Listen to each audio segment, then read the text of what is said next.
Good morning, MacLaren. Today is Friday, April 3rd, 2020. The weather today is snowy. I am so sorry that I didn't tell you all this snow was coming. I only saw rain on the weather report. My apologies for suggesting that you go splash in some puddles because even before it started snowing, it was chilly yesterday. Weather report today says on and off snow showers this morning and peaks of sunshine later. High of 41 degrees. The sun rose this morning at 6:39 and will set at 7:25 p.m. These days just get longer and longer and longer. Fifth graders, it was on this date, April 3rd in the year 686, that the Maya king Yuknum Yicha'ak, his name is amazing. It means jaguar paw smoke. On this date, he assumed the crown of the city of Calakmul. Calakmul was the capital of the Snake Kingdom and had an intense political rivalry with the more famous city of Tikal. They were kind of the two Mayan superpowers in that period. And second graders and many of you have studied the U.S. Civil War. It was on this date, April 3rd in the year 1865, that Union forces captured Richmond, Virginia. Richmond was, of course, the capital of the Confederacy. And so this was right there at the very tail end of the Civil War, just a few days before Lee surrendered to Grant.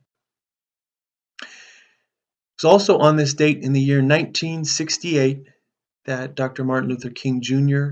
delivered his prophetic "I've been to the mountaintop" speech in support of the striking sanitation workers, the cleaners, in the city of Memphis, Tennessee. So he made this speech after having received many threats from people who wanted to terrorize him and make him afraid. You will recall that he was assassinated the very next day. This is the speech in which Dr. King closed by saying, "And I've looked over, I've seen the promised land. I may not get there with you, but I want you to know tonight that we as a people will get to the promised land. And I'm happy tonight. I'm not worried about anything. I'm not fearing any man. Mine eyes have seen the glory of the coming of the Lord." Okay, you have come to the end of the first week of school outside of the school building. Congratulations, bravo, well done. This has not been easy for anyone, and yet you have done it beautifully. So thank you so much. I want to give you a little direction for today and as we continue into these uncharted waters. First, remember that the checklist is there for your folks to sign off on to show that you've done the assignments in your packet. We will have more specific assignments for you to submit as we all get more fluent with this new way of working. But for now, the checklist is probably the only thing you need to turn in. There are different ways to sign off on the checklist.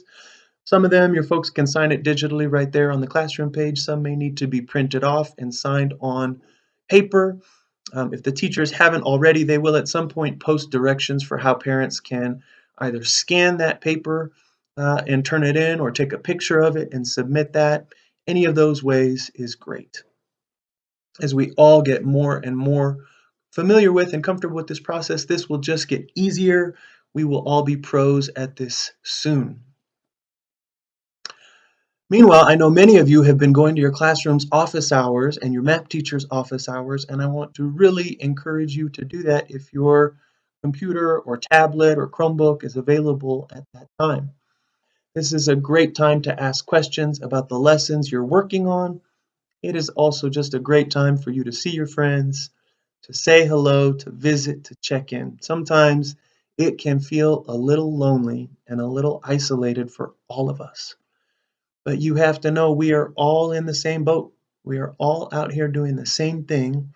And it can be really wonderful just to see each other, say hello, wave, share the things that we're all doing to keep ourselves sane, keep ourselves happy and moving forward. So please do check in with those office hours if you get the chance.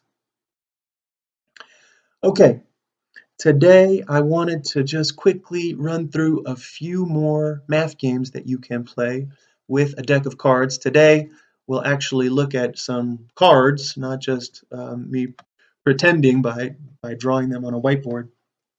Um, and I guess I just wanted to preface this by saying that there is a weird opportunity in this closure for you to come out of this time completely fluent with your math facts. So if you're younger, to know all of your number bonds up to 20, or to know all of your addition and subtraction facts up to 40. Um, and if you're older, to know all of your multiplication and division facts in addition to the addition and subtraction facts. So try to carve out a little time every day outside of the lessons and the packets, to just make sure you are 100% confident on your math facts, because that will just make life so much easier as you go ahead and do school in the future.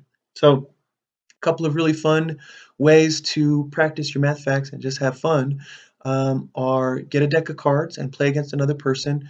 You probably all know how to play war, where I put down a card and you put down a card, and whoever's card is higher takes both, and you play until one person has all the cards and the other person has lost their cards. Well, you can also play this with addition and subtraction and multiplication. And the way it works is like this. Same deal.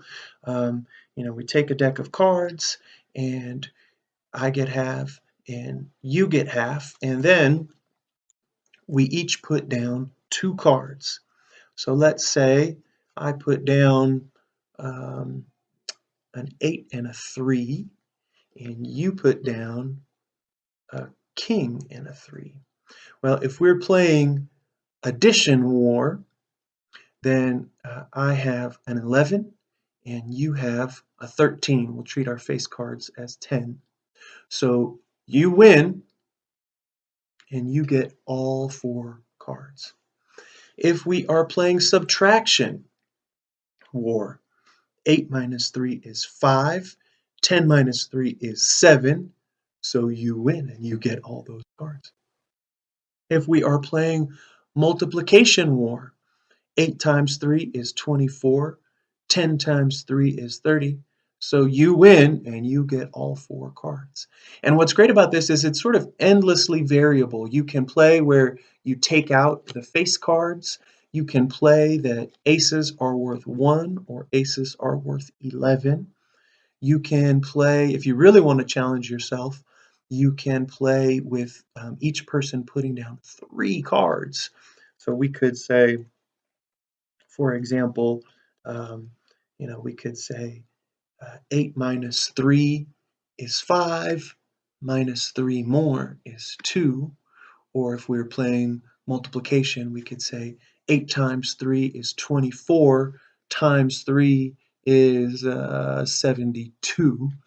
So there are lots of different ways you can just decide, whoever you're playing against, you can set some ground rules, and whatever you want to practice. Do you want to practice addition? Do you want to practice subtraction? Do you want to practice multiplication? Do you want to give yourself a real challenge and really have to kind of scratch your head on each one? Or do you want to play really fast and furious and throw down the cards?